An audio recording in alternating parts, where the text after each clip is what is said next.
Suspense. Tonight, Mr. Dane Clark as star of Spoils for Victor, a suspense play produced, edited, and directed by William Spear.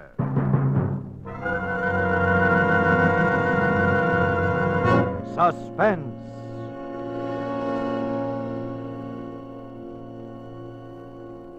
Can he talk, Doc? I wouldn't advise it, but... Maybe what you ought to ask is, will he talk? Oh, I thought you were asleep.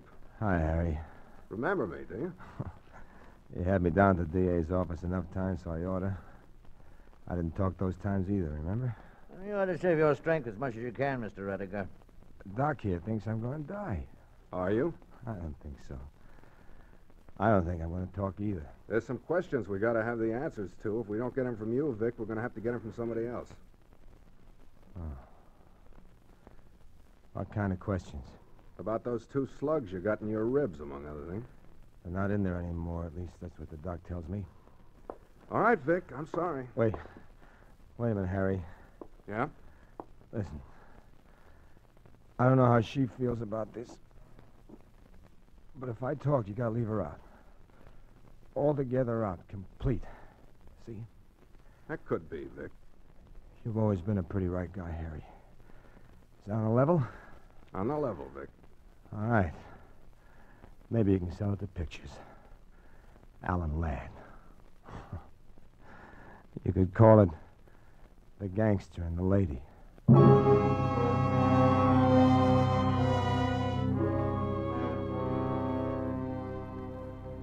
You know the mob. Bonnie Bernard, Pinky Roberts, and the rest. As far as they're concerned, it doesn't matter much now what I tell you, I guess. We were never big operators, nothing really big time, but we always had plenty of money in our pocket most of the time. But this time I'm talking about, the dive had been pretty long.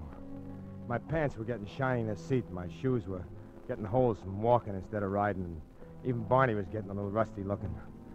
And this one day, he's sitting around the office with Pinky when I come in, and his chin is down around his belt buckle someplace. Hi, Vic. Hi, cutie. Hi there, what's new? I hear there's a depression on. Know anything about it? Ah, forget it, there's no money in it. Hey, they cut the phone off yet? He thinks he's kidding. Who you want to phone? A home relief? A dame, bet you 3-1. That one what? What do you care? You ain't got it. Dames. Boy, I ain't never seen nothing like this guy with dames. They buzz around him like he was John D. Rockefeller. There you go, always looking at the seamy side. Some dames like you for what you are, not what you got. Sure, I know the kind. Your mother and your grandmother. Hello, is Madeline there? Yeah, I guess so. Victor Rudiger. Who's calling, some guy said. She's probably married. So what? She give you the phone number, didn't she? Hello, Madeline. Yeah, remember? Say, who's the guy who answered the phone? Oh, so you got a sense of humor, too, huh? The butler, she said. I just called up to say hello. I don't like to let these things get cold, you know. That's right. What are you doing with yourself? Well, now, for instance. I see. Hey, sure I would. Where do you live? Wait till I write it down. Okay, I'll do that. Goodbye now. Hey, where's a place called Woodford Way? Whitford Way? Yeah, you ever hear of it? Yeah, it's in Bel Air, Vic. Bel Air? Yeah. Hey, that's pretty big stuff, ain't it? Yeah, plenty. Say, you don't suppose she does have a butler, do you? Sure, there's a butler, all right. And she's the maid. What's she like, Vic? How'd you meet her? Well, I'm just walking along Vine Street, rubbing my last 2 nickels together. She comes out of a joint with her arms full of bundles. She bangs into me. She goes one way, the bundles go the other. I pick her up. So one thing leads to another. I buy her a cup of coffee, and I got her phone number before she decides to have another one. I scram, that's all. Nothing special, but she looks like she wouldn't try to promote you for much more than a ticket to the movies, and that's the best offer I had all week, so I gave her a ring. Come up and see me, she said. So I figure, what can I lose, right? Right. What's her name? Madeline what? Well, she didn't tell me, but the guy on the phone, wherever he was, he said it was Rawlins, Rawley, something like that. So what? You don't read the papers much, do you, Vic? I guess I know where the horses are running as well as the next guy. Why? Is that her? That dame in the picture, is that her? Yeah. You see what it says? Madeline Rawlins opened up Bel Air home. Wealthy sugar heiress whose personal fortune makes her one of the world's richest girls. Holy smokes! You ought to keep up on those things. That's Vic. her, all right. That's Oh, her. of all the dumb luck, boy, you got it. Yeah. Hey, I might be able to shake a little of that sugar out of there at that, huh? That's the trouble with you, Vic. You think too small. What do you mean? Sure, what you want to do is marry the dame. Well, what's so funny about that? Maybe I've been underestimating your talents, Vic. All right, funny man, what? Funnier things have happened, Vic. Are you kidding? No. Ah, Bonnie, be yourself. So maybe the dame does go for me for a couple of weeks. All right, a couple of months. Because I'm different from the guy she's been going around with. But take a guy like me serious? Nuts. Maybe we could do something about that so you wouldn't be so different. So what? So what if I even if I did marry the dame? Do you think I could stick up with a setup like that? I'd be out of my ear in 6 months. A lot could happen in 6 months, Vic. Nothing that I couldn't make happen in 6 weeks and without any marrying. Oh, yes, it could, Vic. What? Something could happen to her. Like what? Like an accident. Accidents happen all the time. And they got community property laws in this state. Oh? See? Nothing doing. Okay. You're going out to see her, though, ain't you? Yeah, I guess so. Yeah. You might need it. Thanks, bro. 50. What's that for? I just want you to make a good impression on the girl, that's all. Thanks. And think about it, Vic.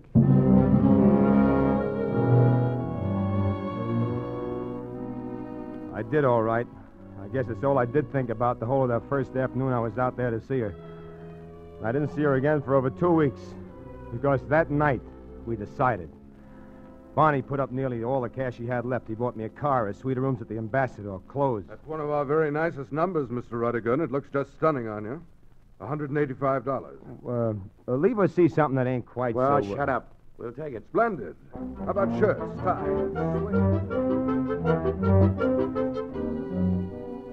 I went around places. We hired a publicity agent. I was supposed to be a wealthy young oil man. We even hired a guy to try to teach me to talk better. All right, Mr. Ruddiger. Repeat after me, please. The house of Murphy features turtle soup and oyster stew. No, Mr. Ruddiger. You have it just backwards. Yeah. Turtle soup and oyster stew. Turtle soup and oyster stew. Again, please. The house of Murphy features... No.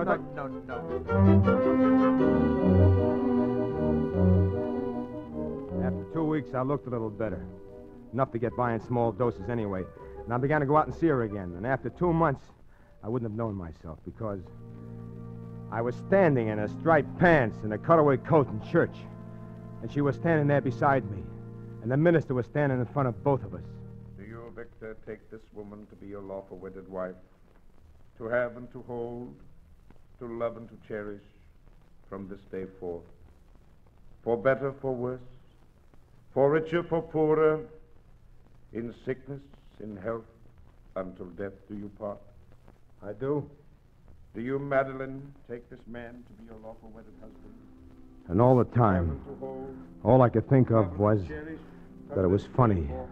And kind of tough, too, when you stop to figure how a woman is supposed to feel at a time like this. That when she spoke those 2 little words, Until death. she'd be signing her own death warrant. I do.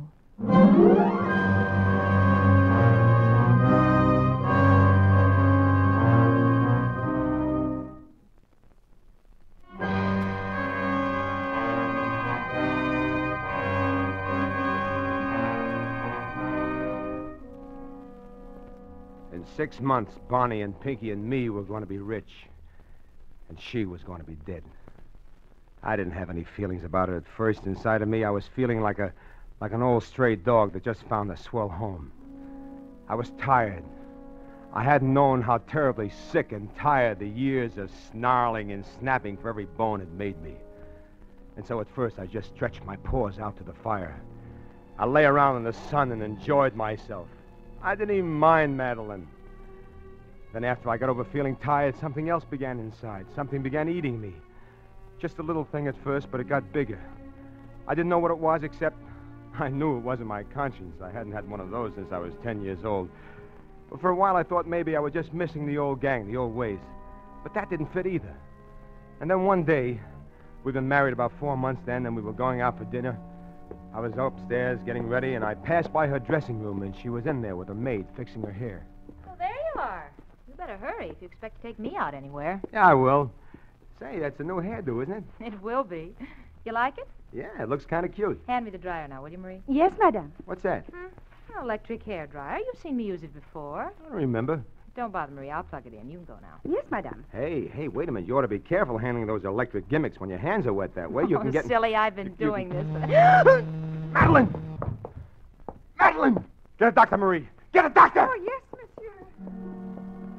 Then I was down on the floor beside her, remembering from somewhere that with people who had an electric shock, she gave them artificial respiration. I pressed my hands against her ribs, and I was talking to her without hardly knowing myself what I was saying. Madeline! Madeline, baby! Come on, baby, come on, snap out of it. You're going to be all right, baby. You gotta be. Oh, please, baby, please. Hello, Please, Vic. please. What happened? Oh, Madeline. Oh, I remember. Are you all right? Why, Vic, you're crying. Me? You're crazy. Oh, baby, baby.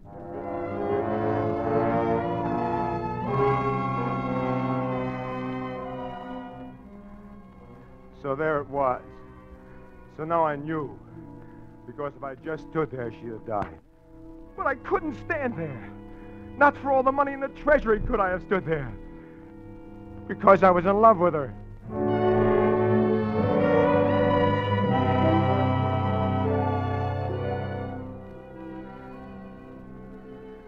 I tried to keep my mind on all that money and what I could do with it. I tried to tell myself that no dame was worth that much to me or to any other guy.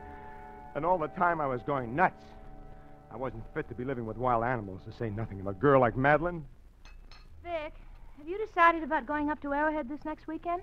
What? Huh? Vic, please put down the paper and listen to me. Where are you going? Business. I got a little deal. Oh, it must be quite a deal, Vic, to make you feel the way you have been lately. It is, Madeline. Quite a deal.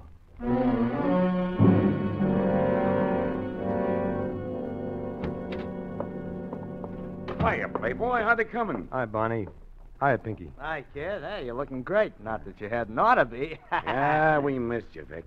But we've been reading all about you in the society columns. Yeah, you've been living up there on the fat of the land for quite a while. Yeah. Pretty near 6 months, Vic. That's right. So we've been sort of expecting you. That's what I figured. That's why I come. And I hope you're ready to talk business, Vic, because we are. That's why I'm here. Okay. So we start talking. Listen, Bonnie, look, wait a minute. Suppose I figured out a better way. A better way to what? A better way to get dough out of the setup. How much, though? Maybe $1 million. $1 million. Are you kidding? What's the matter with $1 million? Nothing. Only my way, we get about 10 times that much, and that's what we're in this for, and that's what we're going to get, see? I might even be able to get more than $1 million in time. You're not trying to tell me you're getting soft, are you, Vic? I don't like murder, that's all. And you wouldn't try to tell me you're falling for the dame, would you? Well, what if I did? Because I wouldn't believe you. I've known you for a long time, Vic, and I know you ain't that kind of a guy. No, I wouldn't figure it that way, Vic. No. I'd figured that maybe you were getting away with it up there a lot better than you expected, and you didn't see no reason for not hanging on to the rest of the dough. All be yourself. Oh, no. I don't like murder, Bonnie. Maybe you don't. I can see how maybe you wouldn't. But I put my dough into this. I put my brains into it. It's the biggest thing that anybody's ever pulled. $10 million. And I ain't taking any less. It's my way or else. Well, what about it? Okay. It's better. Got it all figured out? For the accident? Sure, a burglary. Pinky here breaks in. You and her hear the noise. You go down and find Pinky at the wall safe. You got one, haven't you? Yeah, in the library. So you catch Pinky and you shoot. Only you hit her. I do. Why not Pinky? No. If it's an outside job, they'll keep looking for the guy, and that might find him. And if you do it, it's an accident, open and shut. No more trouble. You like it? Sure, it's great. You got a gun, haven't you? Registered to you? Yeah, up at the house. Use that. Want to set a time? Sooner the better. Friday night? Friday night. Okay, Pinky? Sure, anytime. Check with me Thursday, okay? Okay. And Vic, Yeah? when you shoot, don't miss.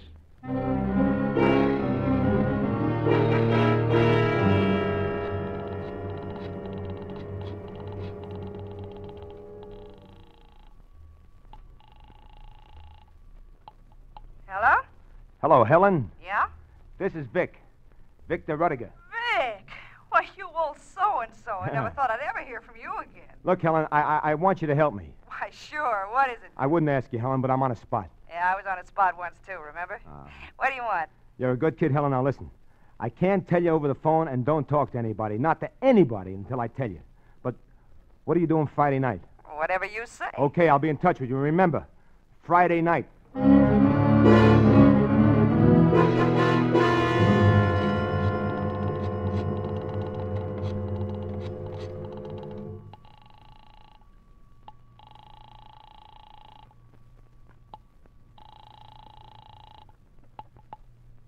Yes. Hello, Madeline. Well, Vic. Look, hon, look. I think Arrowhead this weekend would be a great idea. What do you say?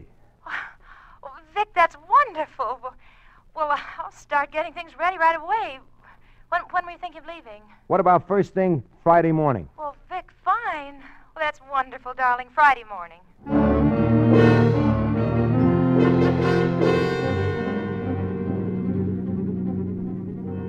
It's about 90 miles to Arrowhead, and I usually make it in 2 hours easy the way I drive.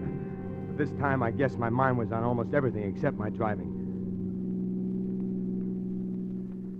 You made up your mind pretty suddenly, didn't you, darling? About what? Oh. About coming up here. Oh, I don't know. Vic! Vic, please, not so fast on these turns. Fast. It was too slow a while back. Well, a while back it was too slow. You were crawling. Why'd you tell the servants to go away for the weekend? The way I didn't tell them to go away. Well, the way you said it, it meant that. Well, we were going to be away. I figured they might like a little vacation, too. Oh, I see. Vic, what is it? What's what? What's the matter? Nothing the matter, Madeline. It's just business. Business, that's all. Victor, I don't believe you. What do you mean? I mean, I don't believe it's business. I believe it's something else. Oh, what else could it be? I believe it's something about you and me. Oh, it isn't. It isn't, Madeline. It isn't. It's a deal, that's all. And it'll all be over by a few days. Will it? Of course it will. Vic, I love you.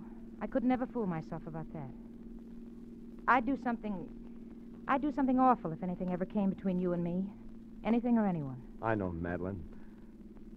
You don't want to talk about it, do you? I can't, Madeline. All right. Remember, anything or anyone.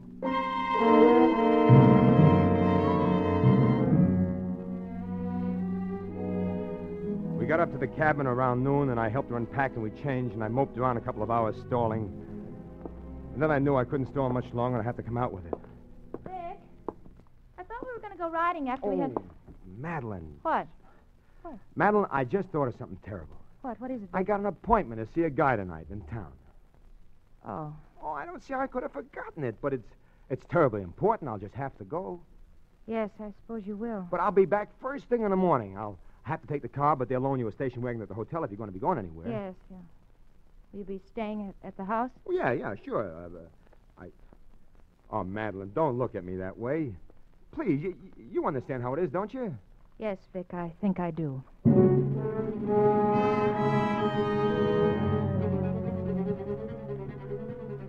I drove on down feeling like the world's worst heel and scared and excited, too. I called Helen and told her how to get out there and where to leave her car and how to get in without anyone seeing her in case they were already watching a joint. It was good and dark, about 8 o'clock when I let her in. Am I on time? Sure, swell. Boy, what a dump. Yeah, it's quite a place, isn't it? It's awful empty, though. I had an idea it was kind of a party or something. It is, kind of. The people I'm expecting will be along later now. Come on up this way. Gee, knew you'd married into the gravy, Vic, but I didn't know it was anything like this. You coming here? Now, what's this? Bedroom, dressing room. So this is what rich people call a bedroom. Look at the mirrors. Yeah, look, Helen, can you put your hair up over your head? Huh? You know, that sort of crown business on top? Oh, like this?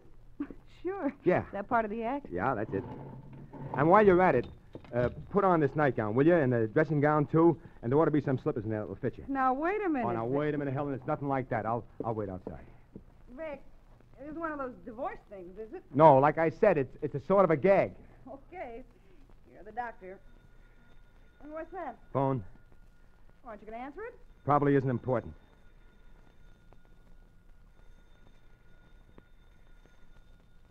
Oh, what do you suppose it could be? I don't know. Vic, it might be your wife. Yeah, it might be. Well, for heaven's sakes, why don't you answer I it? can't answer it. Oh, all right. Oh, gee, these things of your wife's a darling. How do I look, huh? You look just about right.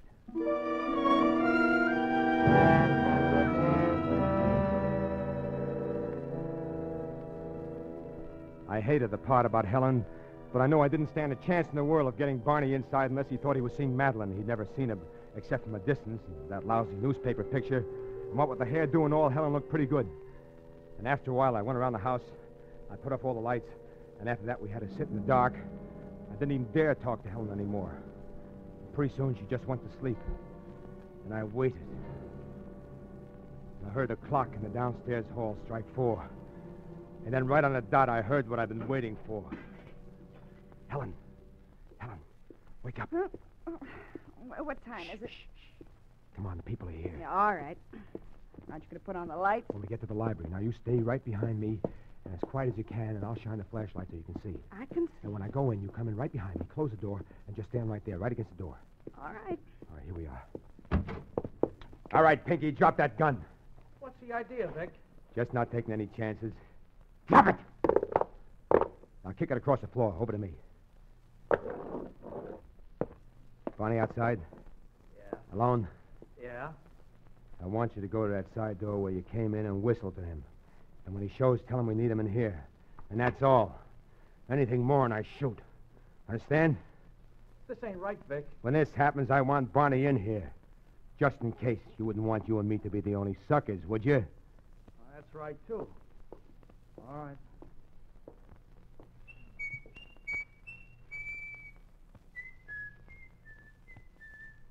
Hey, Barney, we need you. He's coming. Vic. Take it easy, baby. All right. What do Put you up want? your hands and keep them up. What's the idea? You better go outside, baby. Yeah, all right, Vic. That ain't your wife. Close the door after you. What is this, the old double cross? Yeah. The old double cross.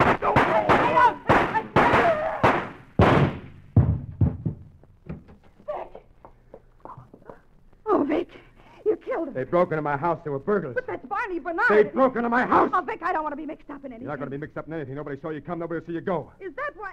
I mean, your wife's nightgown is... I'm sorry. I couldn't tell you more. I can't tell you now either, but you better get your things and scram. I've got to call the cops. All right, Vic. What's that? Madeline. I told you what I'd do, Vic. Madeline! Put down that gun. I Listen, will said you? anything or anyone. Madeline!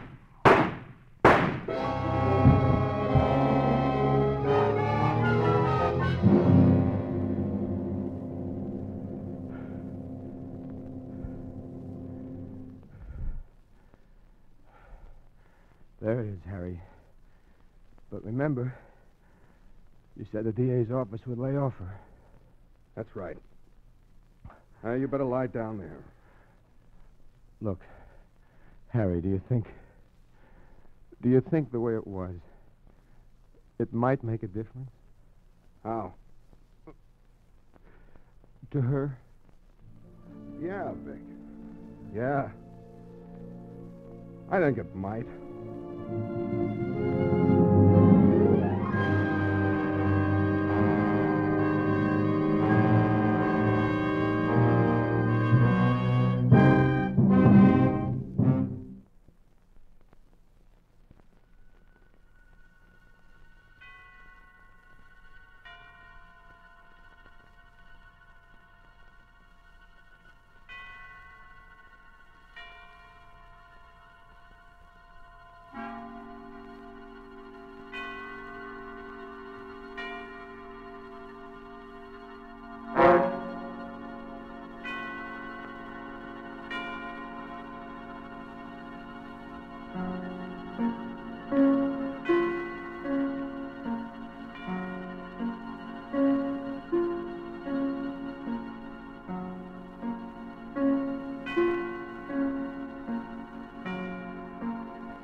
This is the Armed Forces Radio Service.